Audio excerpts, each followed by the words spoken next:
All right, world, what's up? It's your boy Drew. Now, last week we did a breakdown of the top 10 songwriting rules of 2020 using both rap and pop music and R&B, sort of the mainstream stuff.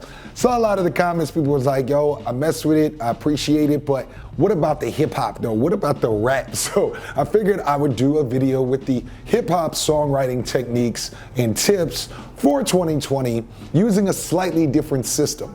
So what we're gonna do here is we're gonna give you a typical writing session in hip hop rap form and step by step how to get the most out of your writing specifically as a rapper. So a lot of these tips will be based on how do I get that 1, 2, 3 hour session to be as dope as possible as a rapper specifically. So let's get into it.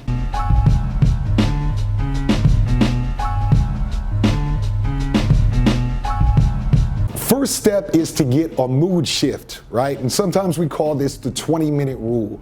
Basic idea here is whatever you were doing before you're sitting down to write your rap is still kind of lingering in your brain, right? So if you were getting food, if you were hanging with your girl, if you were even just taking an Uber to the studio itself, you're in a different mood. So you need to put yourself in writing mode. You gotta put yourself in the, okay, I'm rhyming words, I'm figuring out the flow, I'm doing something other than whatever I was doing before. The example I always use with this is back in the day in math class, they would be like, warm-up problem, let's do a warm-up problem. And I used to think that was lame and annoying, but what I realized was the teacher is basically saying, I need to spend a good 15 to 20 minutes for your brain to get into math mode, into crunching numbers, calculus, whatever it is you're doing, rather than being in biology mode or recess mode or whatever you were doing before. Same principle with your writing sessions. I usually suggest you take about 20 minutes to write a freestyle type verse, right? Write down something that you can rap at LA Leakers or Sway or whatever. You can also practice 20 minutes of freestyle off the top, getting your mind and your voice going. Or the last option is 20 minutes of writing long rhyme chains. Just anything that's gonna get your brain to be like, okay, it's time to rap, I'm in the mood, shift that mood, step 1. Step 2 is choose the beat. Now, it shouldn't take you that long to choose a beat. If you've ever heard or get this idea that rappers are just sitting around for 4 or 5 hours before they choose the beat for the song, it's usually not the case, especially if you're an up-and-coming artist that doesn't have a record label to pay for hours of you just chilling, getting stoned, getting faded, getting into the mood for whatever track you want. You don't have that luxury right now. We're trying to blow you up and get you into a system that you can replicate often. So I don't want you to spend more than 10 to 15 minutes finding a beat. Easiest way to do that is think of where this beat, this musical layer would most be played. So if you are thinking, yo, I want something that they would play out of the trunks of cars in a New York block, you know what I'm saying, in the hood. Okay, so you know you're going for a street banger, and then you're just gonna kind of listen for that big street banger image. If you know I'm gonna make a song that I want thousands of people to sing arm in arm at a festival, like you know you're looking for epic arena style beats. Keep the image of the environment you want it to be played in, and just go with your gut, right? Just pull the trigger. This is not meant for you to just spend hours and hours racking your brain on it. That'll only train your brain to procrastinate. Main purpose here is just pick something based on the feeling, where people will listen to it and enjoy it, and then move on. Step 3 is identify where the chorus is in the beat. All right, most producers, most of the beats that you'll find, especially online, the producers have an idea of where the chorus is likely to be, and they do certain tricks to make sure that it's clear, okay, this is where the chorus is. Usually the way to notice it really cheaply, especially if you're a beginner, is there a horn, a string, a new instrument, a change in rhythm for about 8 bars. The usual length is 8 bars, and does it repeat itself, because choruses always repeat. So look for those 8-bar sections that are repeated with new instruments, right? Another way to do it is kind of feel out where is the release of tension in the music. The point of a chorus is to relieve the tension built up in the verse. That's why the best choruses, people are like, you know what I mean, I want to sing this joint, you know what I'm saying? Like, that's part of the reason. It's a relieving of tension. Songwriting is all about tension, and release. Now we do have further in-depth discussion, like a 4-hour masterclass on this. I'm just gonna point you to the video description box for more information on that. We're not gonna spend the whole time just on identifying your chorus. Needless to say, the producers do you a favor by sort of pre-programming most of the time, and look for that. Step 4 is create a reference track. This is very underrated even for the boom bap lyrical miracle rappers, right? So what I want you to do is, now that you know where the chorus is, you kind of know the general structure, you know when you're gonna have to release tension, stuff like that. So I would suggest being like, hit record in the booth and just kind of scat, or even dare I say mumble a flow, even if it's not all like audible words, just to get a general feel of some flows that you can use. Scatting and reference tracks is very useful skill. It's something that a lot more artists than you think do it. You can look, Kanye, for example, has numerous scat tracks and reference tracks, even going back to the college dropout days. So it is a thing that you can do, especially if you freestyle a lot, and especially if you find your flow to be really stiff. When I started freestyling a lot, one of the things I was always I had like a too stiff flow, like it was just da-da-da-da bar, da-da-da-da bar. And what I started to do is freestyle more and then do these scatting tracks where I could get new interesting flows, and then I can just fill in the lyrics as I go. This is not the same as mumble rap. I'm not saying leave the mumbles in there. I'm saying fill them in. And in fact, it's sometimes even better because you can now take a lot of time with the lyrics and still have an interesting dynamic flow, which, as we know, is really important in 2020 and the coming decades. Step number 5 is continue the rhyme scheme that you end the chorus with into the verses, right? So this is kind of a good sneaky trick where, let's say that your chorus ends with the line, "I'm the man," right? And so you can just, for the first 2 bars of the next verse, stay on the man rhyme. I'm the man, so that people know I got a plan. Funny how cool I am, got me a lot of fans, right? Or something like that, where you're using the last line of the chorus to start your verse. What this will do is transition smoothly from the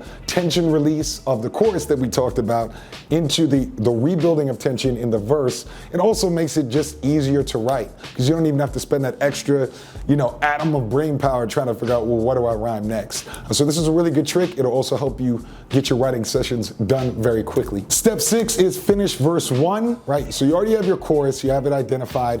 Go into verse 1. Pretty straightforward. Whatever your vibe is, whatever the feeling of the music is, this is the time to write verse 1. Step 7 is actually write the bridge, the outro, the intro, whatever the third sections, the addendums are, all right? So most rappers, they struggle with this thing called verse 2 blues, where you write a dope first verse, maybe a dope chorus, and then now it's time for the second verse. And I don't know what to write about, and I'm nervous, and then I get instant writer's block. It's like spitting game at a chick where you think of the first line and it actually works, and then she's like, "Oh, so what do you do?" And you're like, "Oh, I kind of expected her not to say anything." You know what I mean? So you're like, what's my next line? So same thing with verse 2 blues. This doesn't happen for everybody, and over time, as you do this system a lot, you'll get over it. But if you struggle with coming up with a second verse, or you question yourself a lot, it's usually because you're not using tricks to just ignore the second verse until you have to. So what I would suggest is write the bridge or the outro after verse 1. You already have your chorus in there, and that'll just make it easier. You'll be more in the writing mood when it comes to verse 2. Step 8 is now write verse 2. So you already have a first verse, you have a chorus, now you have your bridge and your outro, then you can write verse 2, and your brain will be like, oh, well, all I gotta do is write 12 more, 16 more bars, and the song's written. So that's the trick there, is like, try to find ways that verse 2 isn't so damn stressful. You know what I'm saying? Like, you just want to be able to be like, all right, just get verse 2 done and I'm done.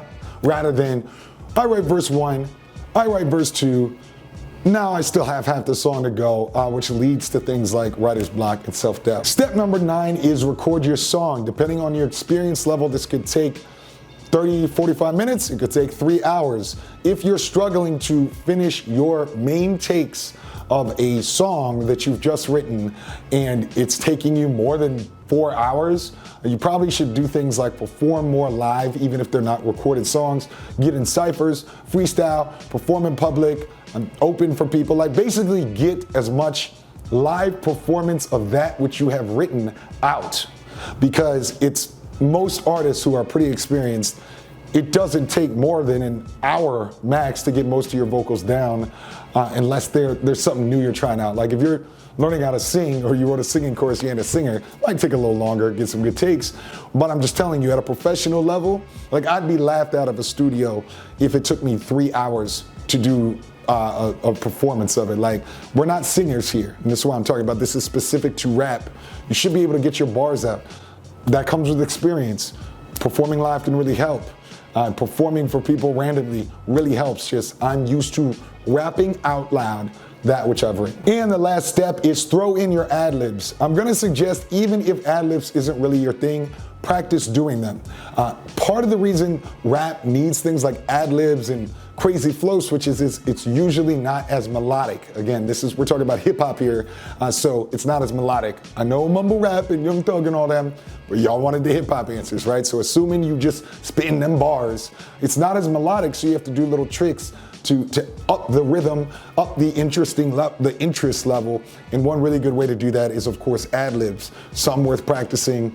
Often modern producers are gonna expect you to do ad-libs. I've worked with multi-platinum producers before that I'd do a full track, it'd be great, and he'd be like, all right, ad-lib time. And I'll be like, what? He's like, yeah, you do ad-libs, right? And I mean, kind of, yeah, do the ad-libs, dog. And we do it. Of course, even if you don't use any of them or only a couple, it's good to have them as an option, especially if you're going to outsource the engineering or the mixing or the production, anything.